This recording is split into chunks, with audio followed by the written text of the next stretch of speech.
આજે આપણે ધોરણ 10 માં લેખન વિભાગમાં અહેવાલ લેખન વિશે અભ્યાસ કરીશું। સૌપ્રથમ આપણે જોઈએ તો આજે અહેવાલ લેખન છે। અહેવાલ લેખન આપણે સેક્શન બી માં 4 માર્ક્સ માં પૂછાય છે। કેટલા માર્ક્સ માં પૂછાય છે? 4 માર્ક્સ। 4 માર્ક્સ માં અહેવાલ લેખન પૂછાય છે। હવે તમે ધોરણ 9 માં અહેવાલનો અભ્યાસ કરીને આવ્યા હશો તો સૌપ્રથમ આપણને ખબર છે કે તમે ઇંગ્લિશમાં પણ અહેવાલ લખ્યો હશે, ગુજરાતીમાં પણ અહેવાલ લખ્યો હશે। હવે આપણે અહીંયા ધોરણ 10 માં મુદ્દા પ્રમાણે તમારે અહેવાલ લખવાનો છે। આપણે જોઈએ છીએ કે દરરોજ આપણે જે આપણા સમાચાર પત્રો છે એ સમાચાર પત્રોમાં પણ જે કંઈ લખેલું આવે છે એક પ્રકારનો શું છે? અહેવાલ જ હોય છે। શું હોય છે? એક પ્રકારનો અહેવાલ જ હોય છે। તો સૌપ્રથમ આપણે આ અહેવાલ એટલે શું એની માહિતી મેળવીએ। પણ 4 માર્ક્સનો છે અને રોકડા માર્ક્સ તમારે મેળવવાના છે, એટલે વિદ્યાર્થી મિત્રો અહીંયા ખાસ તમે ધ્યાનથી સમજી લેજો। તો સૌપ્રથમ જોઈએ તો અહેવાલ એટલે બનેલી હકીકત કે ઘટનાને ત્રાદર્શ્ય રીતે ક્રમવાર જણાવવી। હવે જો અહેવાલ કોને કહેવામાં આવે કે કોઈ બની ગયેલી હકીકત હોય કે કોઈ ઘટના હોય, એ ઘટનાને તાદસ્ય રીતે એટલે કે જેવી છે એવી જ આપણા મોઢાનું એક પણ વાક્ય અંદર લખવાનું છે નહીં। તમે જેવી જોઈ છે એવી જે ઘટના અથવા હકીકતને તમારે ક્રમવાર કે સાના પછી કઈ ઘટના બની, કયા ક્રમમાં બની, એ ક્રમવાર જણાવવી એને શું કહેવામાં આવે છે? અહેવાલ। શું કહેવામાં આવે છે? અહેવાલ। બીજા નંબરે આપણે જોઈએ તો અહેવાલમાં વિગતોનું સાચું, સચોટ અને સંક્ષિપ્ત નિરૂપણ થયેલું છે। તો શું કહેવા માંગે છે કે અહેવાલની અંદર જે બધી કઈ વિગતો હોય એ વિગતો કેવી હોય? સાચી હોય, સચોટ હોય અને સંક્ષિપ્ત। સંક્ષિપ્ત એટલે ટૂંકમાં। હવે આપણે પેપરની અંદર જે કઈ ન્યૂઝ આવે છે એ બધા સાચા છે, કે ફેક હોતા નથી। અમુક ન્યૂઝ ફેક હોય એ વસ્તુ અલગ છે, પણ બાકી બધી જે કઈ માહિતી આવે છે બધી જ વસ્તુ કેવી હોય? સાચી, સચોટ અને સંક્ષિપ્ત। એટલું લાંબુ કઈ આપવામાં આવેલું હોતું નથી। હવે અહેવાલમાં તમે ખાસ સમજી લેજો કે તમારે સેક્શન ડી માં 4 ગુણમાં પૂછાય છે તો સંક્ષિપ્ત એટલે કે આટલો નાનો પેરેગ્રાફ લખવાનો છે નહીં। સંક્ષિપ્તમાં એટલે કે ધારો કે તમારી આ સપ્લિમેન્ટરી નું 1 પેજ છે તો આ 1 પેજ આખું લખવાનું છે અને બીજું તમારે અડધું પેજ લખવાનું છે। બીજું કેટલું પેજ લખવાનું છે? અડધું પેજ તમે લખો ત્યારે તમને કેટલા માર્ક્સ મળે? 4 માર્ક્સ। કેટલા માર્ક્સ મળે? 4 માર્ક્સ। એનાથી પછી તમને એવું થાય કે લાવો 2-3 પેજ ભરીને અહેવાલ લખું તો એ ચાલે નહીં, કારણ કે ઉપર જ સૂચના મારેલી હશે કે આશરે 100 શબ્દોમાં અહેવાલ લખો। તમારે કેટલા શબ્દોમાં લખવાનું હોય છે? 100 શબ્દોમાં। એટલે એક સપ્લિમેન્ટરી નું આખું પેજ અને બીજું થોડું અડધું પેજ ત્યાં તમારે અહેવાલ ગમે તેવો હોય એને શું કરી દેવાનું? પૂર્ણ કરવાનું હોય છે। ચલો ત્રીજી વસ્તુ આપણે જોઈએ કે કેવા કેવા પરીક્ષામાં અહેવાલ પૂછાય છે। તો અહેવાલમાં શૈક્ષણિક કે સાંસ્કૃતિક કાર્યક્રમો, સામાજિક કે મનોરંજન તેમજ ધાર્મિક કાર્યક્રમો કે વિદાય સમારંભ વગેરે। તો પહેલા નંબરે કેવા અહેવાલો આવે? કે શૈક્ષણિક કે સાંસ્કૃતિક। હવે શૈક્ષણિક એટલે આપણા શાળા દરમિયાન જે ઉજવાતા હોય તે બધા। સાંસ્કૃતિક તમને બધાને ખબર જ હશે। ત્યારબાદ સામાજિક કે મનોરંજન કોઈ કાર્યક્રમ હોય તો એ સામાજિક કે મનોરંજનના કાર્યક્રમો। પછી ધાર્મિક કાર્યક્રમો। ધાર્મિક કાર્યક્રમો એટલે ધારો કે આપણે જોઈએ તો કે કોઈ રથયાત્રા હોય, નગર યાત્રા હોય કે એવા જે કંઈ ધાર્મિક કે ગણેશ ઉત્સવ હોય, જન્માષ્ટમી હોય તો એના વિશે તમે ધોરણ 9 માં આ બધા જ જે અહેવાલ છે એ બધા જ અહેવાલનો અભ્યાસ કરીને આવેલા છો કે તમે શૈક્ષણિક, સાંસ્કૃતિક, સામાજિક, મનોરંજન, ધાર્મિક આ બધા કાર્યક્રમો વિશેના અહેવાલ લખેલા છે. હવે વિદાય સમારંભનો પણ તમારે અહેવાલ પૂછાય કે તમારી શાળાના આચાર્યશ્રીના વિદાય સમારંભ વિશે આશરે 100 શબ્દોમાં અહેવાલ લખો. બીજા નંબરે પૂછાય કે ધોરણ 10 ના વિદ્યાર્થીઓના વિદાય સમારંભ વિશે અહેવાલ લખો.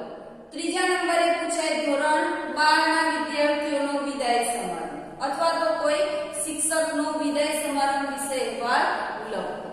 તો આવા જુદા જુદા પ્રકારે તમારે બોર્ડની પરીક્ષામાં અહેવાલ આવે. આનાથી તમે બધા જ માહિતગાર છો કારણ કે આ બધા જે અહેવાલ છે એ બધામાં તમારે આમ એક સરખા જેવું તમારે અહેવાલમાં લખવાનું હોય છે. હવે જો બીજા કેવા અહેવાલ પૂછે તો ઉત્સવો હોય, ધરતીકંપ હોય, વંટોળીઓ હોય, પૂર જેવી વિપત્તિઓ હોય, અકસ્માતો હોય, હડતાલો હોય, રમખાણો હોય જેવા જે મહત્વના બનાવોનો સમાવેશ થાય છે. હવે વિદ્યાર્થી મિત્રો આ તમારે બોર્ડ માટે આ બધા મોસ્ટ આઈએમપી છે કે હવે બોર્ડમાં આ બધા જે અહેવાલો છે એ ખાસ બહુ આવતા હોતા નથી. તમારે હવે આ બધા અહેવાલો પૂછાય કે ચલો ધરતીકંપ થયો છે કોઈ જગ્યાએ તો ધરતીકંપ વિશે લખો. કોઈ જગ્યાએ વાવાઝોડું ફૂંકાયું છે ને આ વર્ષ તો આપણને ખબર જ છે કે આ વર્ષ આપણા માટે કેવું છે એટલે આપણે બધા જ આનાથી માહિતગાર છીએ. પછી પૂર કે ધારો કે આ ગામમાં પૂરે વેરેલા વિનાશ વિશે અહેવાલ લખો. ત્યારબાદ અકસ્માત થયો હોય કે તમે જોયેલા બસ અકસ્માતનો અહેવાલ લખો. તમે જોયેલા જીપ અકસ્માતનો અહેવાલ લખો. પછી હડતાલ પડી હોય કે આપણે જોઈએ છે કે બેરોજગારો હોય તો એ હડતાલ ઉપર ઉતરે તો એ હડતાલ વિશેનો અહેવાલ લખો. પછી રમખાણો કોઈ જગ્યાએ રમખાણો ફાટી નીકળ્યા હોય તો આ બધા પ્રકારના જે બનાવો છે એ બનાવોનો સમાવેશ પણ શામાં કરવામાં આવે છે અહેવાલમાં. એટલે વિદ્યાર્થી મિત્રો આ જે અહેવાલો છે અહેવાલોને તમારે ખાસ સમજવા પડશે કારણ કે આ તો બધા જ આપણને આવડશે પણ આમાં કઈ રીતે લખવું એ આપણે ખાસ ધોરણ 10 માં શીખવાનું છે. ચલો પછીથી હવે આપણે જોઈએ એટલે આટલી વસ્તુ તમને દરેકને ખબર પડી ગઈ કે આ પ્રકારના અહેવાલો તમારે ખાસ યાદ રાખવાના. હવે અહેવાલ માટે ધ્યાનમાં રાખવાની બાબત કે તમે અહેવાલ લખો છો તો અહેવાલ લખતી વખતે તમે કઈ કઈ બાબતોને ધ્યાનમાં રાખવાની હોય છે. તો પહેલી વસ્તુ છે કે અહેવાલ લખવા માટે વિષયને બરાબર સમજી લેવો. પછી અહેવાલની કાચી રૂપરેખા તૈયાર કરવી, ઘટનાક્રમ અથવા અન્ય વિગતોને ધ્યાનમાં લઈ પાકો અહેવાલ તૈયાર કરવો. હવે સૌથી પહેલી વસ્તુ ખાસ સમજો વિદ્યાર્થી મિત્રો કે અહેવાલ લખવા માટે તમારે પરીક્ષાના પેપરમાં જે કંઈક વિષય આપેલો હોય કે તમારી શાળામાં ઉજવાયેલ રમોત્સવ વિશે અહેવાલ લખો તો એ વિષયને તમારે બરાબર રીતે શું કરી લેવો પડે? સમજી લેવો પડે. શું કરી લેવો પડે? સમજી લેવો પડે. ત્યારબાદ તમારે અહેવાલની કેવી રૂપરેખા તૈયાર કરવાની? કાચી રૂપરેખા. કેવી રૂપરેખા તૈયાર કરવાની? કાચી. એટલે કાચી રૂપરેખા એટલે કે સપ્લિમેન્ટરીમાં તમારે કાચી રૂપરેખાને બનાવવાની છે નહીં. ક્યાં બનાવવાની? તમારા મગજમાં. ઉદાહરણ તરીકે આપણે જોઈએ તો પહેલું કે કાચી રૂપરેખાની અંદર તારીખ લખો, પછી સ્થળ લખો, સમય લખો, કેટલા મહેમાનો છે મહેમાનો લખો. આવી જે જુદી જુદી વસ્તુઓ છે એની સૌપ્રથમ તમારે શું કરી લેવાની? કાચી રૂપરેખા બનાવી લેવાની. આપણે જોઈએ છે કે આપણા ઘરે કોઈ પણ પ્રકારનો લગ્ન સમારંભ હોય તો આપણે પહેલેથી એક લિસ્ટ બનાવી કે ભાઈ ચલો ગણેશ સ્થાપના આટલા વાગે, પછીથી ગ્રહ શાંતિ આટલા વાગે, આટલા જણને બોલાવવાના છે, જમવામાં આ મેનુ હશે. તો એ જ રીતે તમારે અહેવાલમાં પણ પહેલા કાચી રૂપરેખા મગજમાં ફિટ કરી લેવાની અને ત્યારબાદ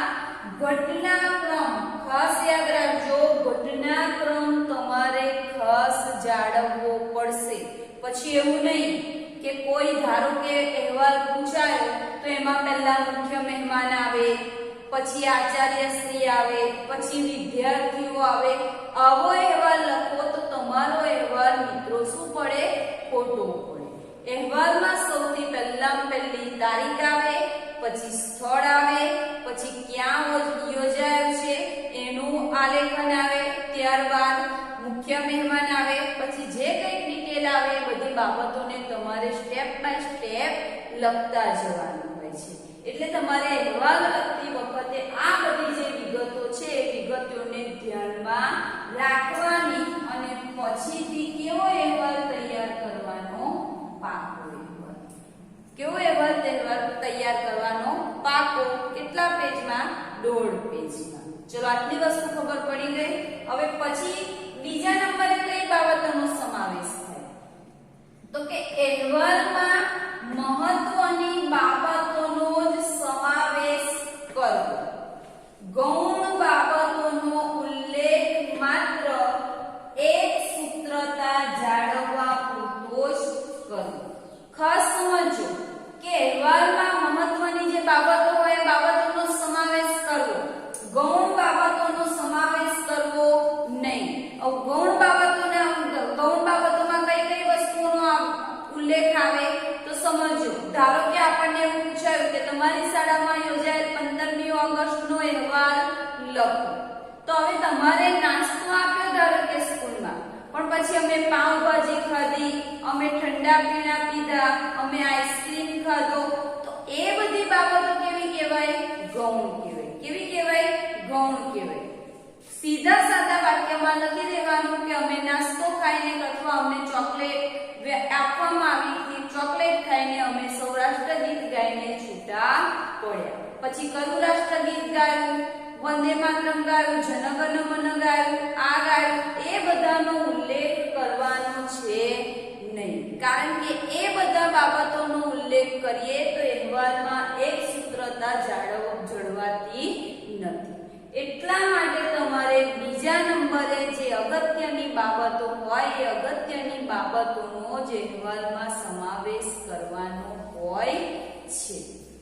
પછી આપણે જોઈએ, ખાસ સમજો, આ મોસ્ટ ઇમ્પોર્ટન્ટ વાક્ય છે કે અહેવાલમાં તારીખ, સમય, સ્થળ અને વ્યક્તિ વિશેષનો ઉલ્લેખ કરવો. આ વસ્તુ તમારે રહી જવી જોઈએ નહીં. કે અહેવાલમાં તમારે તારીખ લખવાની, સમય લખવાનો, સ્થળ લખવાનું અને વ્યક્તિ વિશેષ. વ્યક્તિ વિશેષ એટલે આપણે કોઈ પણ પ્રકારનો કાર્યક્રમ હોય તો એ કાર્યક્રમમાં કોઈ મુખ્ય મહેમાનને બોલાવીએ છીએ તો એ મુખ્ય મહેમાનનો તમારે અહેવાલમાં ઉલ્લેખ કરવાનો રહેશે. પણ અહીંયા બીજી વસ્તુ ખાસ ધ્યાનમાં રાખજો. આ વ્યક્તિ વિશેષતામાં આવશે. આ જે પ્રકારના અહેવાલો છે, શૈક્ષણિક, સાંસ્કૃતિક કાર્યક્રમો, સામાજિક, મનોરંજન અને ધાર્મિક કાર્યક્રમોમાં જ વ્યક્તિ વિશેષ આવશે.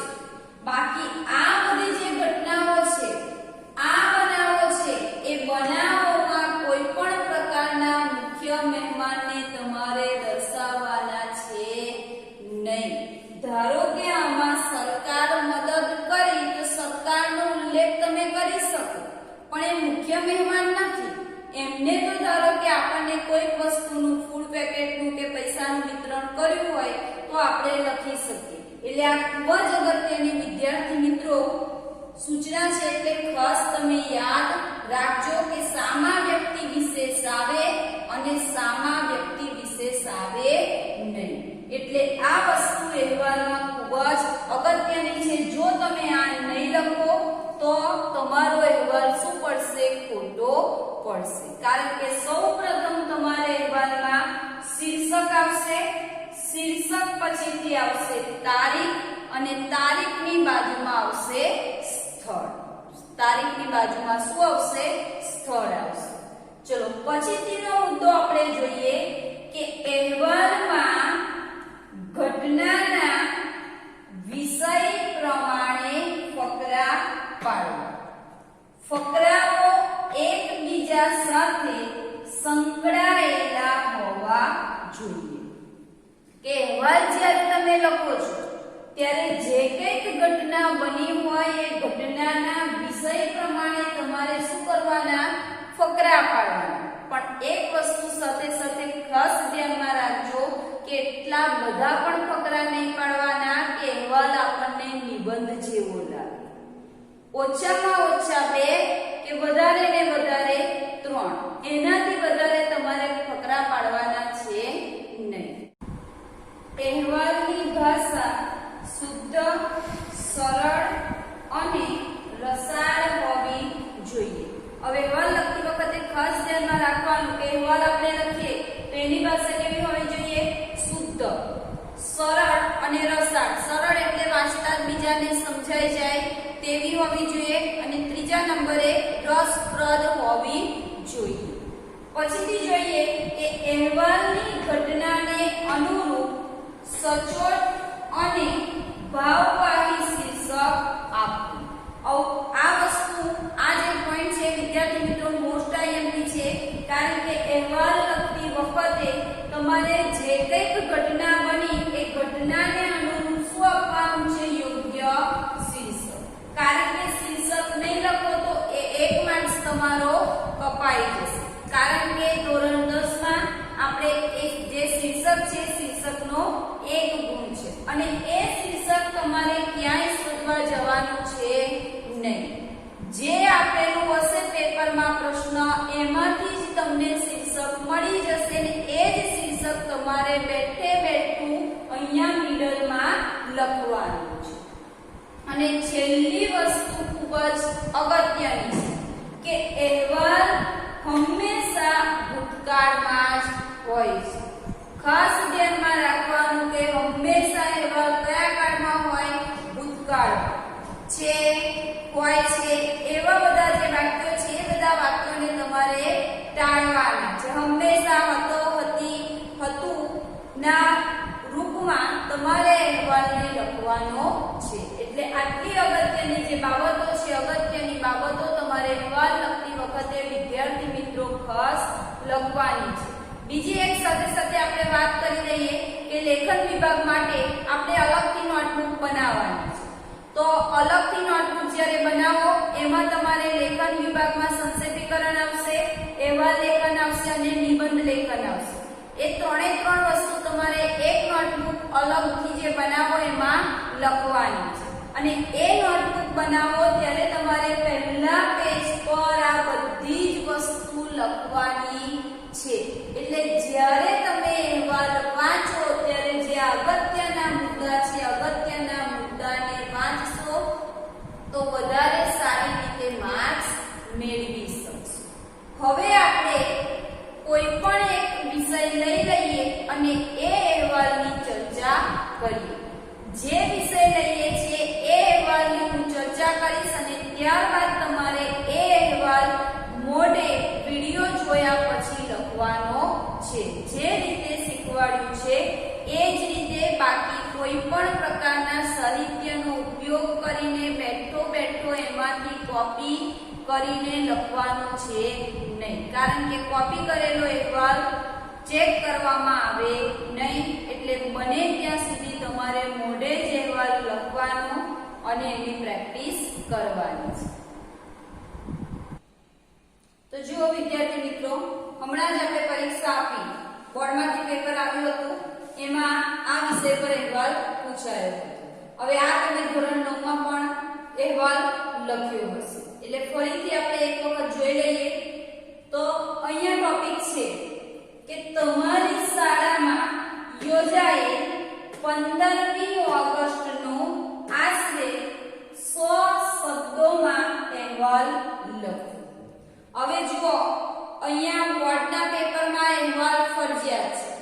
પહેલા કેવું હતું કે પત્રની વારમાં અહેવાલ હતો. અત્યારે તમારે ફરજિયાત અહેવાલ લખવાનો છે. આપણે ધોરણ 10 માં પત્ર લેખન નીકળી ગયું છે. એટલે આ બાબતને તમે ખાસ ધ્યાનમાં રાખજો.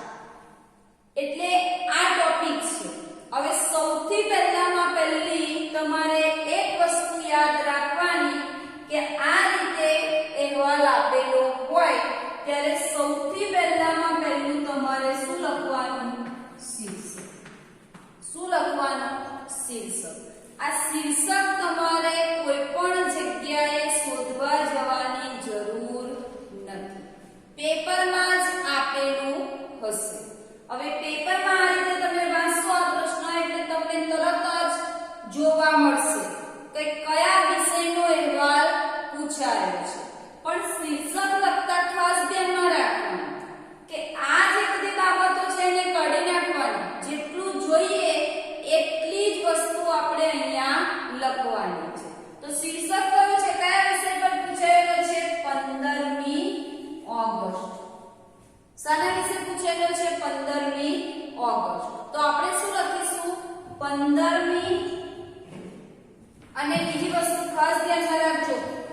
ઉજવણી. શું લખવાનું? 15મી ઓગસ્ટની ઉજવણીનો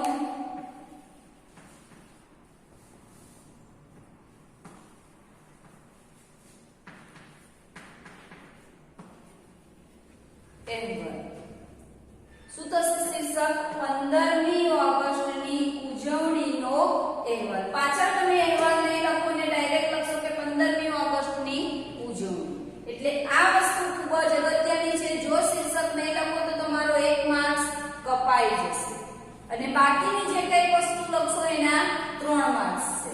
હવે આટલી વસ્તુ લખ્યા પછી તમારે જમણી બાજુ આગળ મેં આપણે જોયું તેમ કે શું આવશે? તારીખ. તો અહીંયા લખીશું આપણે તારીખ. ધારો કે આજની આપણે તારીખ જોઈએ તો 6/9/2020. કઈ તારીખ લખી? 6/9/2020. અને તારીખની બાજુમાં જ શું લખવાનું છે તમારે?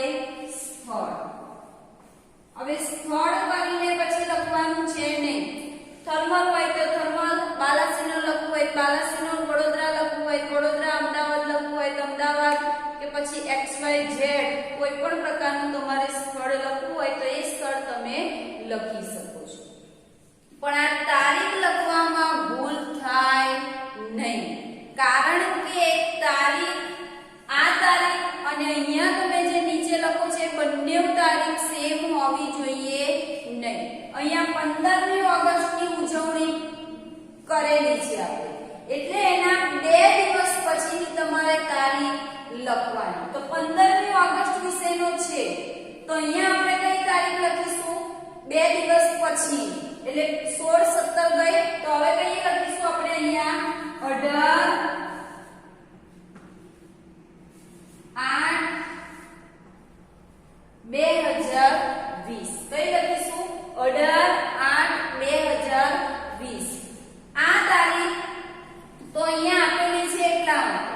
બાકી તમે કોઈ પણ અહેવાલ લખો છો તો જે દિવસે તમારું પેપર છે એ તારીખ લખો, એ દિવસની તારીખ મારો. તમારે યાદ રાખવાનું કે એના પછી 2 દિવસ પહેલાની તમારે તારીખ લખવાની રહેશે. પણ આવી તારીખ આપીને આપેલો હોય તો જે તારીખ આપી હોય એના 2 દિવસ પછીની તારીખ લખવાની. એનું કારણ શું કે અહેવાલ હંમેશા કયા કાળમાં હોય છે?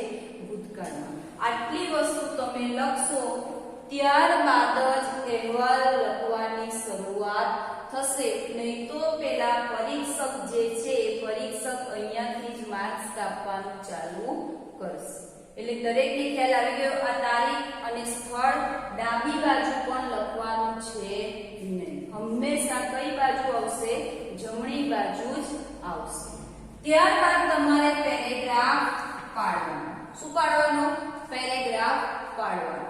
અને પેરેગ્રાફ પાડીને પહેલું વાક્ય તમારે અહીંયા તમારી આપેલું છે એ તમારીની જગ્યાએ શું કરી દેવાનું? અમારી. કે અમારી શાળામાં દર વર્ષની જેમ આ વર્ષે પણ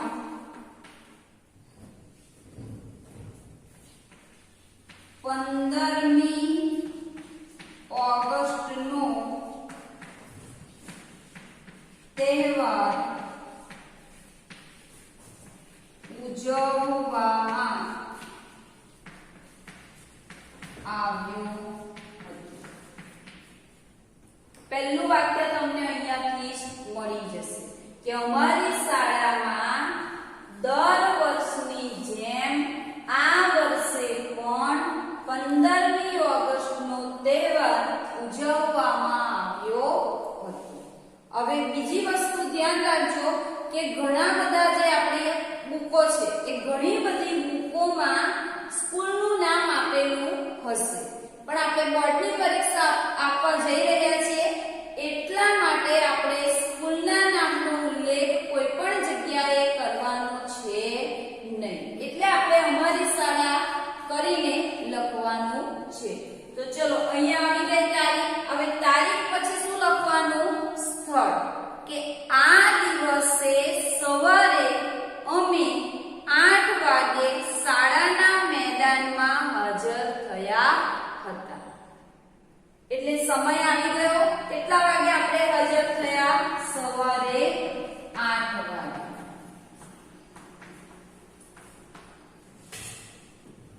સમય આવી ગયો. અને બીજું શું? કઈ જગ્યાએ? શાળાના મેદાનમાં.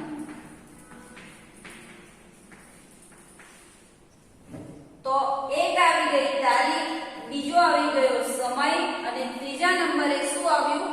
સ્થળ. હવે ચોથા નંબરે શું બાકી રહ્યું? વ્યક્તિ વિશેષ. શું બાકી રહ્યું? વ્યક્તિ વિશેષ.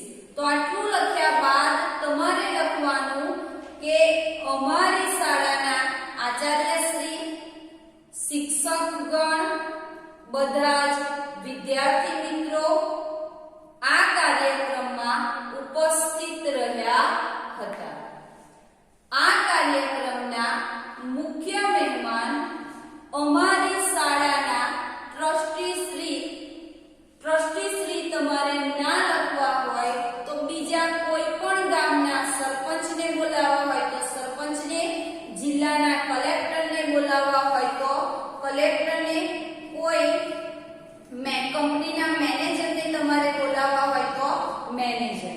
કારણ કે વ્યક્તિ વિશેષનો ઉલ્લેખ તમારે તમારી રીતે કરવાનો હોય છે. પણ આપણે આ કાર્યક્રમ છે એટલે આપણે આના માટે તમે એવું પણ લખી શકો કે આ કાર્યક્રમના મુખ્ય મહેમાન અમારી શાળાના ટ્રસ્ટી શ્રી દીક્ષિતભાઈ પટેલ સર હતા. ત્યારબાદ લખવાનું કે પછી કાર્યક્રમની શરૂઆત કેવી રીતે કરી. તો આ કાર્યક્રમની શરૂઆત સૌપ્રથમ અમે પ્રાર્થનાથી કરી હતી.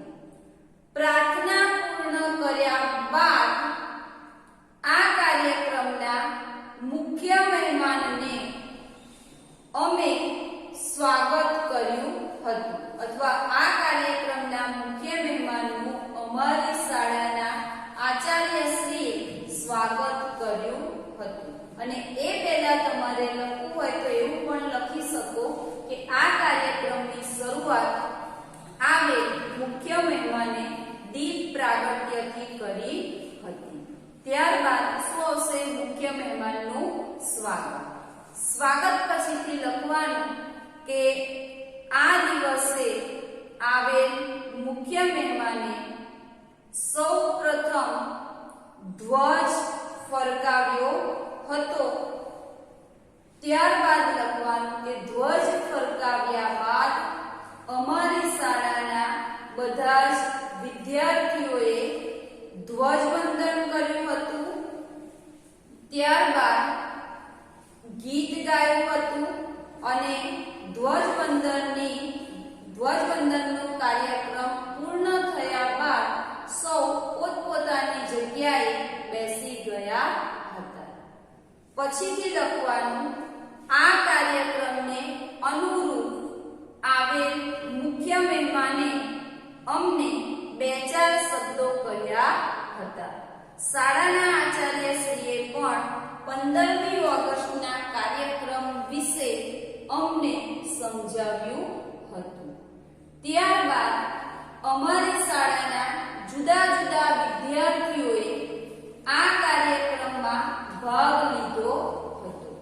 કેટલાક વિદ્યાર્થીઓએ આ કાર્યક્રમમાં દેશભક્તિ ગીતો ગાઈને આ કાર્યક્રમને વધારે સુંદર બનાવ્યો હતો.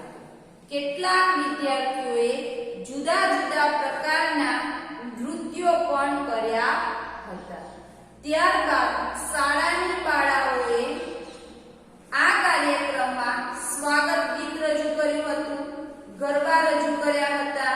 જેવા કાર્યક્રમો પણ અમારી શાળામાં યોજવામાં આવ્યા હતા. પછીથી તમે વધારાનું લખી શકો કે અમારી શાળામાં દર વર્ષે આ દિવસે કરાટે પણ રાખવામાં આવે છે. તો કરાટેનો કાર્યક્રમ પણ રાખવામાં આવ્યો હતો. ત્યારબાદ અમારા શિક્ષક મિત્રોએ પણ 15મી ઓગસ્ટ વિશે પોતાના જુદા જુદા વ્યાખ્યાનો આપ્યા હતા. કેટલાક શિક્ષક મિત્રોએ પોતાની શૈલીમાં સુંદર મજાના દેશભક્તિ ગીતો ગાયા હતા. આપણા જે દેશની આઝાદી અપાવનાર જે નેતાઓ છે નેતાઓને પણ આ દિવસે યાદ કરવામાં આવ્યા હતા. અને ત્યારબાદ અંતમાં લખવાનું છે, ત્યારબાદ અમે સૌ એક સ્થળે ઊભા થયા, રાષ્ટ્રગીત ગાઈને અમારી શાળા તરફથી દરેક વિદ્યાર્થીઓને રાષ્ટ્રગાન બાદ ચોકલેટ આપવામાં આવી હતી, અથવા તો તમને કઈ બુંદીના લાડુ કે એવું કઈ આપવામાં આવ્યું હોય તો એ આપવામાં આવ્યું હતું. અને એ ખાઈને અમે સૌ છૂટા પડ્યા હતા. આ રીતે તમારે આ એંગલને લખવાનો છે. બરાબર છે? તો દરેક જણને આ વિશે માહિતી મળી ગઈ હશે. દરેક વિદ્યાર્થી મિત્રો પોતાની લેખન વિભાગની નોટબુકમાં આ અહેવાલને તમે આ રીતે લખી શકો છો. હજુ જે કંઈક આપણી શાળામાં કાર્યક્રમો થયા હોય તો એની ડિટેલ પણ તમે આ અહેવાલમાં લખી શકો છો. તો ચલો આ જે અહેવાલ છે અહીંયા આપણો પૂર્ણ